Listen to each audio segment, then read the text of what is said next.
Mealybug ह्या अत्यंत महत्त्वाच्या आणि सेन्सिटिव्ह विषयावर आपण चर्चा करण्याचा प्रयत्न करतोय. नमस्कार द्राक्ष बाजार मधून मी विजय कुमार तासगाव यश ॲग्रो लॅब. मिलीबग ह्या अत्यंत महत्त्वाच्या आणि सेन्सिटिव्ह विषयावर आपण चर्चा करण्याचा प्रयत्न करतोय. आपण आता एका बागेत आहे. त्या बागेतल्या झाडावर मिलीबग पूर्ण भरला गेला. जमिनीतून मिलीबग वर येतो.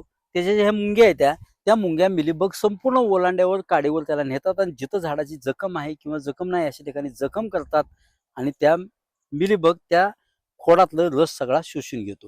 हा अत्यंत चांगला कंट्रोल करण्यासाठी आपल्याला जमिनीतून एकरी 1 किलो बटलर ड्रिपमधून द्या. ड्रिपमधून दिलं तरी चालतं. त्यामुळं जमिनीतील खोडाळे असेल, उडदी असेल, हुमणी असेल, मिलीबगचे अंडे असतील किंवा मिलीबग असेल त्याला शोधून खाण्याचं काम करेल. आणि वर आपण एकरी 1 किलो बटलर जर ड्रिप स्प्रेमधून धुवून घेतली बाग, तर वरचा चांगला कंट्रोल आपल्याला मिळेल. बागायतदार बंधूंनो, बटलर तुफान औषध आपण देण्याचा प्रयत्न केला. नेमकेपणाने यूज करण्याचा प्रयत्न करा आणि कमीत कमी खर्चात दर्जेदार उत्पादन काढण्यासाठीचा जो आपला संवाद आहे, तो जास्तीत जास्त शेअर करण्याचाही प्रयत्न करा. धन्यवाद.